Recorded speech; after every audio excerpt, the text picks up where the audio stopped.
We were part of that win. We were. Good job. Congratulations. I'm Teresa. Let's do some Machine Gun Kelly Black Bear right now, 106.5.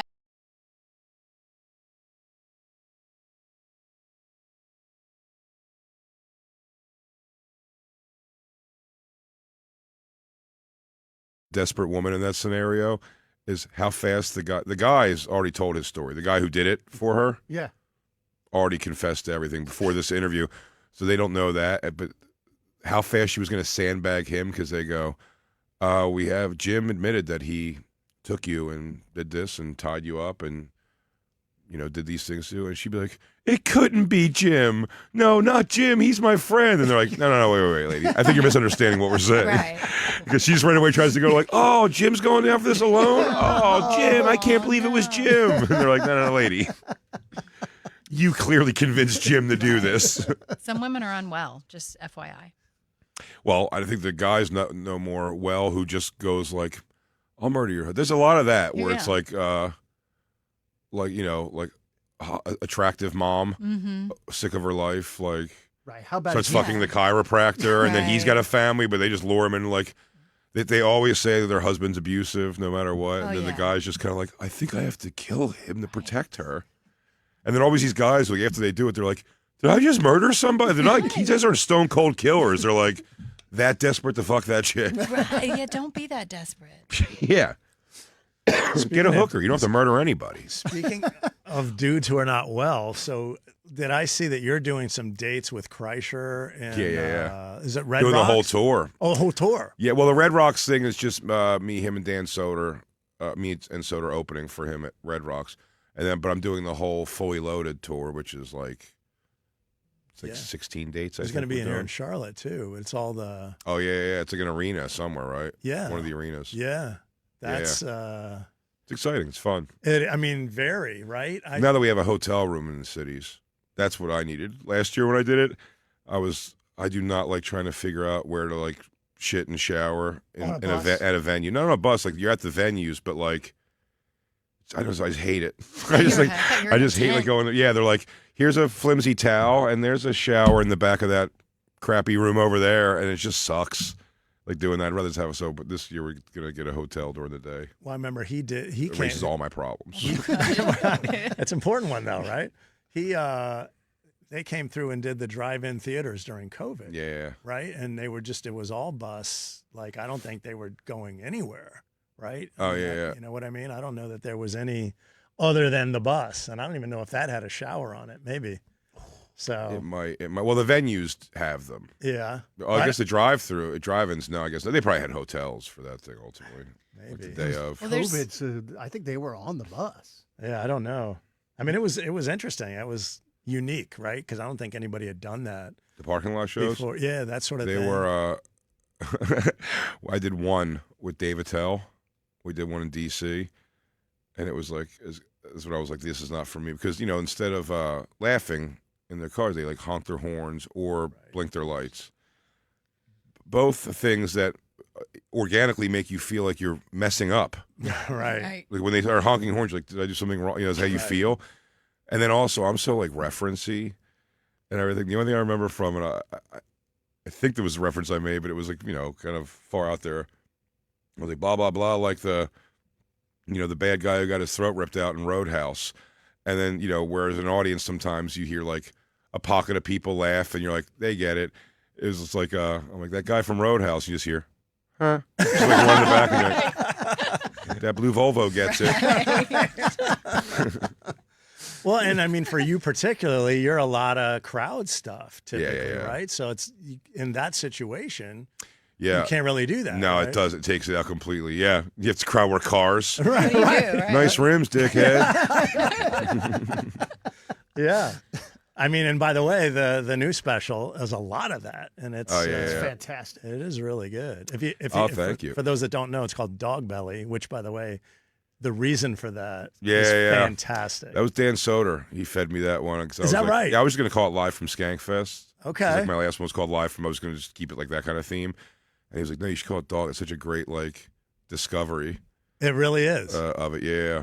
And I won't ruin it, but if you haven't seen it, it's on the whole thing is on YouTube. It's really well done. I mean, not just thank your you. part, but the production and everything. It's like a really well. It was expensive, all right. It was I self-produced it, so How does I had to pay for all that to look nice. Well, it worked then. Yeah, does well, it? I Ari mean, like, Shaffir. how does that? What's that like doing it on YouTube? I mean, how does that? What's the return? Is it good? Are you liking this? It's not going to be a return. So the difference that you have to get in your mind when you do it is like everything I've done, Netflix and Comedy Central, like they pay you, they own it, Yes. but you get to do it your thing, and then it's out there in the world. You can make money, and then hopefully your ticket sales go up and blah, blah, blah. Right. With this, when you got to put on yourself, you're not going to, it's the opposite of that, where it's like you're going to pay the money. You'll get some immediate return. They make you put like the donation buttons and everything. Yeah. Ari Shaffir, executive produced it with me. Yep. And he did an amazing job. And he's also a good scapegoat because I think it's tacky to put that donation button there. But Ari was like, no, you have to put it up there. So I just put it up there and wrote, I think this is tacky, but Ari Shaffir says I have to. I saw it. Yeah. And then here's the two buttons. But I didn't know at all. In my mind, when I kind of like, I was almost like I was tucking my tail, kind of self-producing it. Yeah. I was like, I guess I'll just do it myself, if I can't get any of these, like, the streamers to jump on it right now. It was getting pushed off too much, Huh. So I was like, I'll do it. And then when I accepted, I'm so ignorant to the whole thing, I was like, well, I guess here goes the process of interviewing a 50-person crew. Like, I have to find, like, the guy who does the little microphones and the guy who does... And then Ari right away was like, no, you hire, like, a producer. You have Right. to find the producer you want to work with, and then he builds, like, the team. He'll come to you, like, about, like, hey, I'm going to get this guy. This is a guy I like or whatever. But, like, it's not... I really thought I was like, I don't know any of these things. Do I have to go buy 4 cameras? Right. You busting out the yellow pages? I have no idea. I mean, Microphone? come on. I know we can do this somewhere. I wouldn't know either. I would have the exact Didn't have same the first way. idea. And then it's good because you set all that up, and then it kind of does become like, even though I have a hand in like the ideas for everything, you walk into the room of the place and you're like, you stand on stage and they go, we need to get the lighting different over here. And you're like, all right, I'll see you guys later. Let me know how that lighting thing goes. So I mean, you and Soder aren't doing the podcast anymore, right? No. Soder wanted to go try some other stuff. I think he wants to jump more in like acting stuff and writing some things and everything. He's also been doing radio, Soder, in some versions since college. Yeah. So I think he was just a little over like the responsibility of it. And then Robert Kelly jumped in, who's just been fantastic. Yeah. Couldn't have been Robert couldn't have made that an easier like transition because that was a scary one. Yeah, I didn't know all that radio stuff about. So he was here maybe 6 months ago or something. I had no concept of time, but we hadn't had him in before, and It was his there first so time, much radio talk. I was like, I didn't Oh yeah. I didn't know all that about him. Yeah, he did college, and then he was like overnights at K-Rock in New York Yeah. for a while, just doing all that stuff. Even though it's like different radio, like the talk and the uncensored and all that stuff, he was just like I think over the responsibility. I can't believe he made it that long doing it. 8 years, yeah, we did 8 years, and hopefully me and Bobby will go for 30 more. Well, or however long either of us live. 30 years might be a push. Can we back it down to like 15? Yeah, hopefully we get 15 good years out of this Right. before the diabetes sets in. Bobby's great. I was watching last night the roast of Rich Voss. Oh yeah. That was so That was a fun. fun. It was which was still Bobby at his heaviest, and was it Colin Quinn called Bobby Chinese Clemenza? Godfather. That was fun. Yeah, that was a really fun one. Those are great. How many? Who else have you done in the roast format with that sort of thing? Not many because I get I get panicky on those. I'm so insecure about my joke writing because like I think I work better like off the cuff. Like that's why I like broadcasting. It's why I like crowd work and that kind of stuff because I think I work more unique and like self-defining off the cuff like that than I do. Anytime I write down, it gives I was like, let's see what I just came up with. And you're like, airplane food sucks. And you're like, oh, well, I guess I'm a hack. What's up with airplanes? Yeah. So I get very like in the moment of that. I'm such a pothead. I forgot the original question. Well, no, that was The I just roast. wondered about the other roast because Oh, I'm so such I've a done- huge fan of that genre. You know, that's the thing because I'm so insecure in my writing. Anytime you do these roasts, they want the people on, and they want your delivery is more what they're kind of hiring. Yeah. They have a fleet of writers to do Right. these things, but I can't use other writers like jokes because I'm like in my mind I'm like, well, it's because I can't do it. I guess myself. I need them to write jokes, and then also. Yeah. If I was a writer for roast, I'm like, why don't you let the writers do it? Like they're Right. writing these great jokes, like you should let them do it. Right. But I get the idea of it, and I said the best writers I know, like the funniest joke writers, Kurt Metzger, Tony Hinchcliffe's a great writer. These are people who don't have any problem. Like if you give a line, they'd be like, "Can I use that?" If someone says to me, goes, "You should say this line," I go, "Don't ever talk to me again," because now I can't even get to that thing myself, and I'm not going to say because. So I did the Louis J. Gomez roast. I did Bobby's. We did mine one year, and the Bert Kreischer one. And on the, I remember the one for Louis J. Gomez, we did it Skankfest South. I remember, I always call my buddy Josh Adam Myers, and we'll have the, like I just bounce off him. Yeah. Like he's a good laugher, and like, you know, like Right. he'll give me like little, maybe Tags. direction ideas or something. Not even tag. That's almost the worst thing, because like when he does tag it, No, you can't do one it. of them was really funny, and I remember that roast of Lewis. I don't even remember what the line was, but I said something, I got a laugh, and then I was, you know, I had the follow-up little tag, and it got a big laugh, and I just have to. I go, Josh Adam Myers said that part. Yeah. Like I have to be honest. Like when everyone laughs, I go, I know how I would feel in the back if like a thing I said killed, and they just and they took it. He goes, wow, that thing he said was great. I'm like, I said that. Then you don't want to be that guy either. Follow around. He goes, did you like that joke? Because I wrote it. You don't want to be a dick. Yeah. I don't know how you do. I mean, I don't know how that. I've always been fascinated by that too. And we've obviously, as evidenced every day, have no writers, but like it always felt that same way to me. We've talked to Jeff Ross about it with all the roasts, and he talks about all the writers. And I get it when it's like the situation, or they have somebody who's not a comic. Yeah, there's a lot But of if you're that. a A lot of that comic when you have like, taking you know, like exactly when they just have celebrities coming on. Like, you Yeah. know, someone has to write for Martha Stewart, Right. and Snoop Dogg. Right. You know, you can't just have them go out there blindly and do it. So I get it. But yeah, with the comics when they do it, Yeah. it's so like that's why I just feel I'm like I don't know, like you say it. Yeah. Like it is funny, but I don't. Now it's like I'm just saying your thing. I've never been good at like auditioning for like comedy TV shows or movies either. I was on one show for 2 years called Z-Rock back in 2010, Yep. and I'm pretty certain the only reason I was able to like roll on that show was it was Curb Your Enthusiasm style script. So there was no Off the cuff. hard script. It was outline of show idea. Right. You guys walk in. He's already there, putting his equipment away, and you're gonna do this. You're gonna argue about this, and your out is you have to go to a meeting. So that's like the kind of parameters you get. So and then it was uncensored, so you can just do whatever you want. That's like the World of so- Funny, that was great. Oh. I just tried to make them yell cut and the crew start laughing, and I'd be like, all right, that was a good one. Like, Right. that was good. But anytime I've like done someone else's lines, it just feels. Because you're performing. Yeah, it's just not my thing. Acting's just never been my deal. I'd want to do more of like the only audition I was ever not excited for, but like I was like, oh, this would be cool to get the part. It was so out of character. I mean, I'm Jewish. It was like a white supremacist, like skinhead type guy, because it was the story. It was a real story. Great documentary. It's taken from too, called Erasing Hate. And it's a guy who was a former white supremacist. He's all covered in tattoos, like head to toe, swastika, Nazi stuff. And he met a girl, kind of turned his life around and made him realize this is like ridiculous. And the documentary is him getting the tattoos removed, very painfully, Sure. over time, and telling his story of how he got kind of wrapped up into it and everything. And it was, they made a dramatic movie about that. And I was auditioning to play like one of the guys, like the white supremacist guy who starts realizing he's kind of like getting out of it.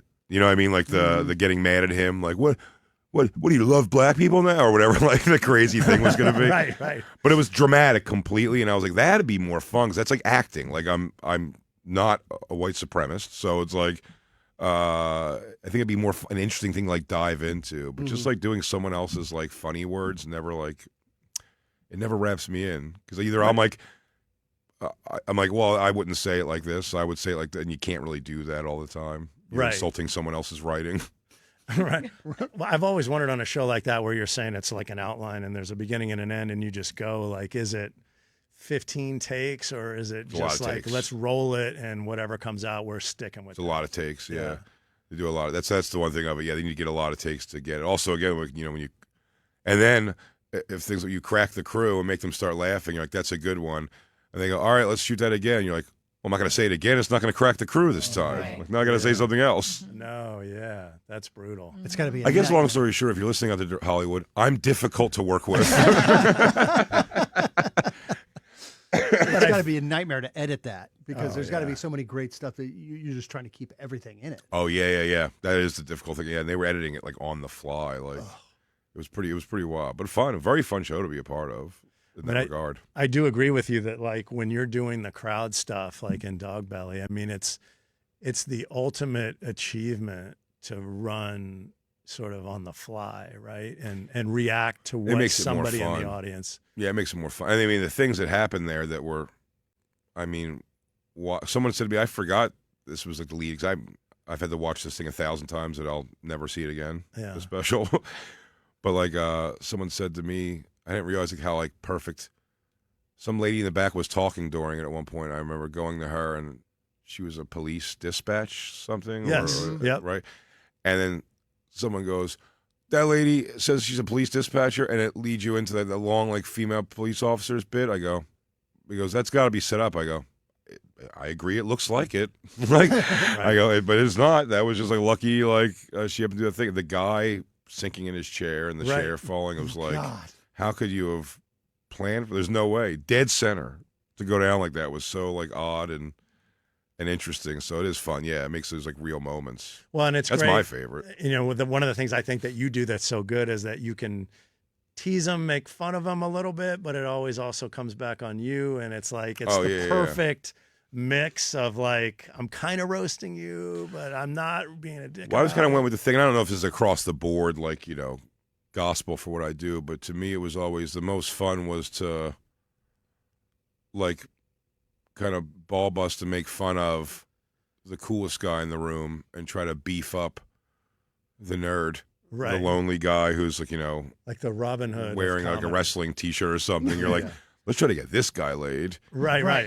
And let's try to get him laid with that super muscular guy's girlfriend. So, you know what I mean? Like that's the game I'd play. It's like, let's make it how I could tell her how much cooler this guy actually, it's just more fun. And I said, it draws less like anger from anybody, the in-shape guy tends to take the a little more like, yeah, I get the joke. He's like, this is clearly a joke. I'm very handsome. So how much are you like when you're not doing like a Thursday to Saturday deal like you are here in Charlotte, which by the way, Comedy Zone tonight and tomorrow night, two shows. Yep. CLTComedyZone.com. Are you like the rest of the week? Are you going up in New York and doing little sets? I'm trying to get up a little bit more in the city now. My schedule is outlandish. Like right now, I go home on Sundays, and that's like my one night off. Generally, like sometimes there's something I have to do, but like mostly it's a night off. And then Monday I have to do a Bonfire, Sirius XM, and then I go right to our live Legion of Skanks podcast. Tuesday we pre-record a Bonfire for Thursday because we're gone usually. Then live. Then I'm done Wednesday, Legion of Skanks pre-record, Bonfire Live, and then I got to do my other podcast called SDR Show at night, and then I come home and throw together a suitcase and leave. So it's pretty nuts, yeah. I got my daughter's 20, or I'd be a real deadbeat father. You want water? You need anything? I'll take we have water. Water, soda, beer, juice, probably. A morning beer. That's not a good sign if someone asks for that. I mean, I depends mean, on when you late get enough, right? It's not 6 a.m. Oh, yeah. I guess that also does depend on when you get up, true. up. Dude, Is it midday? my alarm's going off when you're going to bed, probably. When do you guys get up? My alarm goes off at 3:30. Yeah. Yeah. So. I was going to be like, you'd be surprised when I go to bed. Nope, you're right. So yeah, try doing radio that way for 20 years. It's I'll probably die. So in what? a This is a couple weeks. pre-record segment. Yeah. So we're live. Uh-huh. We're streaming live, and then we'll take it. And what we usually do is chop up little pieces, and we'll put it out on social. Hey, Hell Big yeah. J's in And town then we tonight. talked about this during the show Oh hell earlier. Yeah, today. we talked about, hey, today after the show, blah blah blah blah, and then gave away some tickets. So all the thing pre-hype. people are fired up, and it's always been. We Yeah. love Ticket having. giveaway is so funny. We were talking about this recently because, like, some cities I'm selling out before I get there, and it kind of goes place to place. Yeah. But I go, and then there's still some cities where you go on the radio and they're like, the next 100 callers get 15 tickets apiece. It And wasn't you're like that. Can you just say one caller gets 2 tickets and then give them to everyone who calls? Ross on the Facebook page says it looks like the I See Dead People kid all grown up. Really? Is he saying you look like Haley Joel Haley Joel Osment? Me? I'll take it. All right. I mean, has anybody seen Haley Joel Osment lately? He No. is all grown up. Maybe it is you. I don't think it looks like me. I don't. I hope it doesn't look like me. When did you officially? When do you say you started doing stand up? How long has it been? 25, almost, 25 years now. I started at 19. I'm 45. So I guess almost 26 it'll be, in September. Do you? I love asking this question. Do you? Do you do things differently, not just for yourself, but because of the audience? Is it different? Has something changed?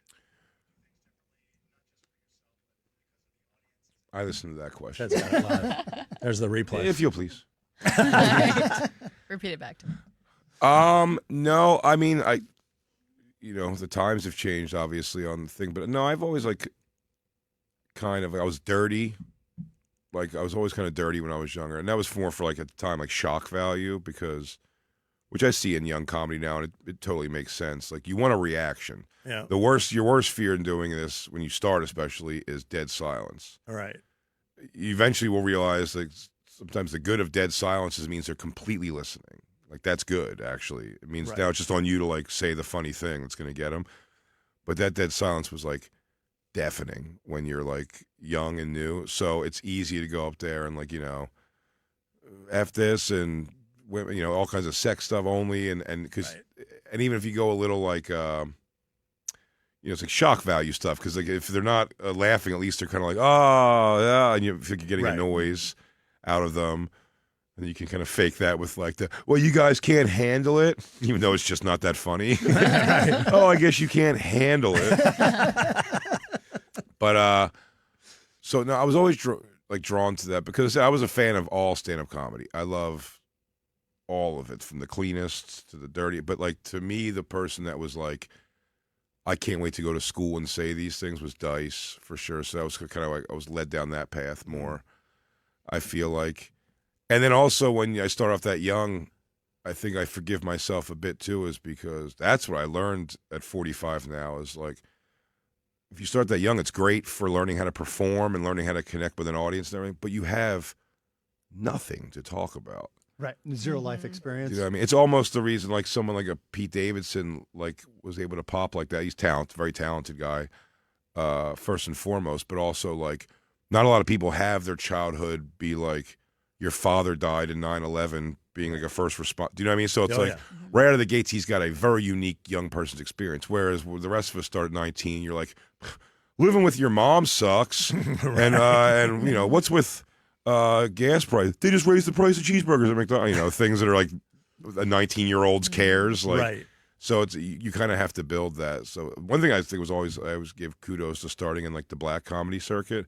I learned how to perform well before I learned how to write a concise or have a concise joke about something. I learned how to capture the crowd's attention. Remind me, important. I know we talked about this before, probably the first time we ever had you on, but why were you on the black comedy circuit? How did that get started? Oh, when I went in, I started in Philadelphia. A friend of mine suggested I try it, or just said she was surprised I never tried it. What it was. We caught up after high school. I switched schools senior year. Okay. So I hadn't seen her in a year, and she moved out to South Jersey from Philly where we moved. Yeah.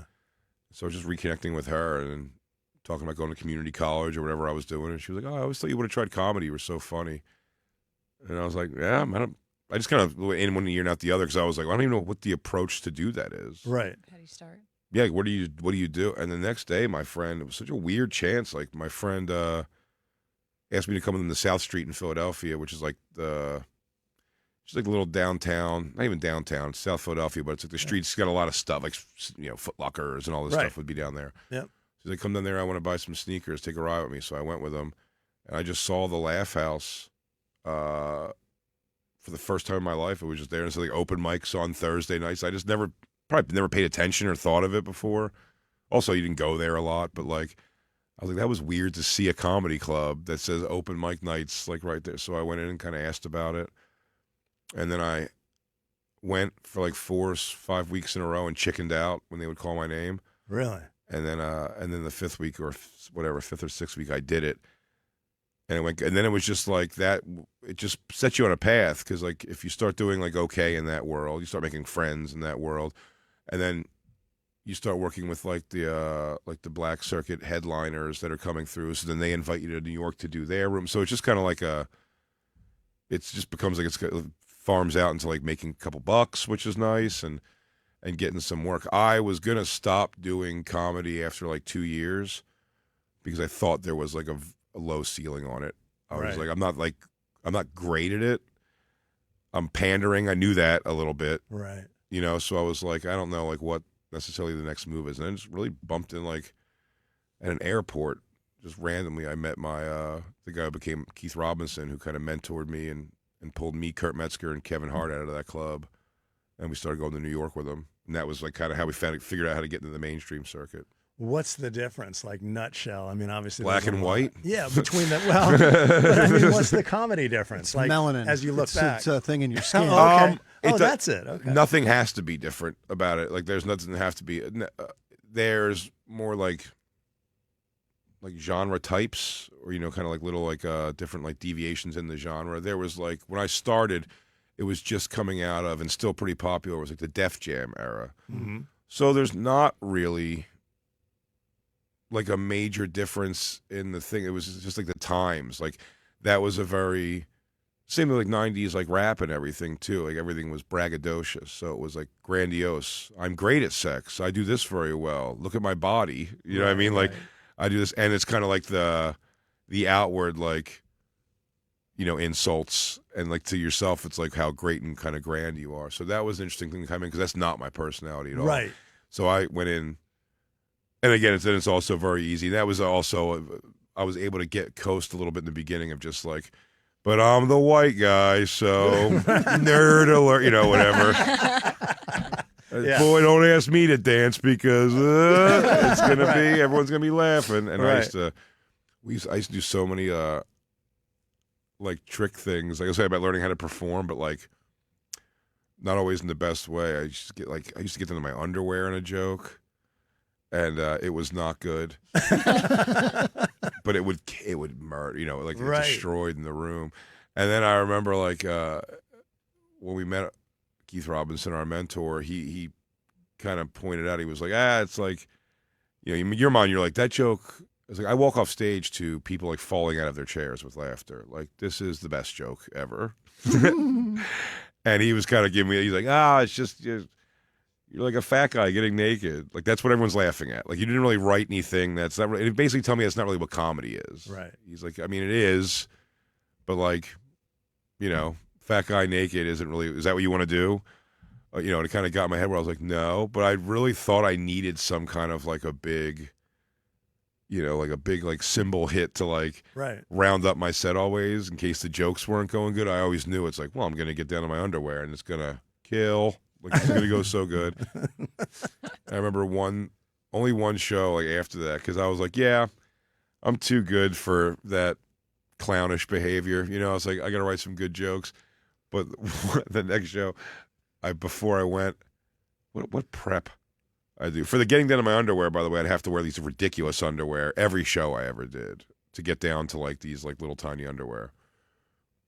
When that was done, I remember I did the whole night. I had a string taped around. I had it kind of going around my neck and down my chest, and taped it right above my nipples with little pieces of string kind of hanging from them still.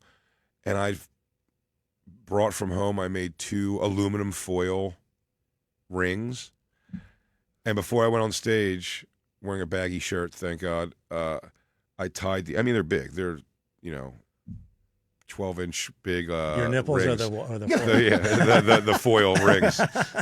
And I remember trying to have them to stand like in a weird kind of puff out so no one can really see them in my mind.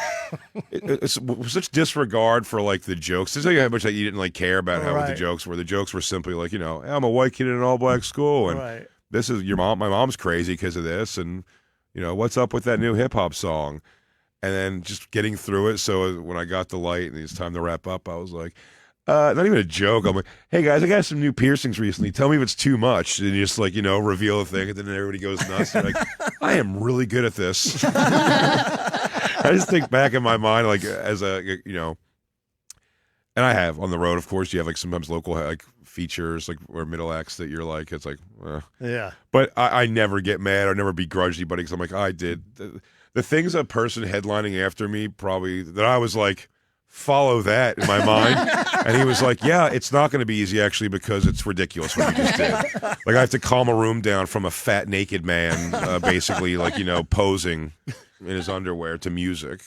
And I'm like, yeah, I guess that would. If that happened to me now, I'd be like, ah, Christ. What is this guy doing up there?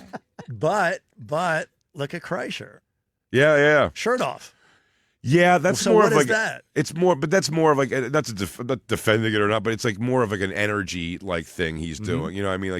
He got popular in comedy being that guy. He's the rage party, right? Drinking, doesn't give an F, take his shirt off kind of thing, which is God bless him. I mean I think I said it in the roast. He's got a befuddling lack of body shame. Yeah, he's more comfortable. I'm the opposite. Right. They just sent. How much I'm wrestling with this because I don't want to have people have to re-edit something. They're doing some reels. I guess they're making right now for, or trailers for the tour. Oh yeah, showing stuff from last year and podcasts we've done and everything. And I remember they did the ice baths. The ice bath thing. Uh-huh. Yeah. And they were asking me if I wanted to do it and everything. And my agree to do it finally was I was like, yeah, but you guys want to put everything on social media. I'm not getting down to my underwear and into an ice bath on social media. I won't. All right. And they're like, no, we're not even gonna film it or anything like that. And then I knew that day, I'm like, they definitely filmed something of that. Right. And then they sent me, they go, they want you to approve this trailer. And like I said, I'm not gonna complain, but and again, they hit me from 3 inches below nipples up, but it's still me just doing the into the ice bath thing. And I'm like, I asked, not only asked you not to film it. Now you just send it as part of a trailer? I hate this. Right. The opposite. Well, by the way, so I'm sure you've seen because I just saw this yesterday. Was that yesterday or 2 days ago that I showed you Bert's? You mean against my will, just out of the blue when you showed me Bert's backside? Just hello. It's the one where it's him, three of him in the urinals, bathroom. Yeah. That's how we sell. That's how you sell a show, baby.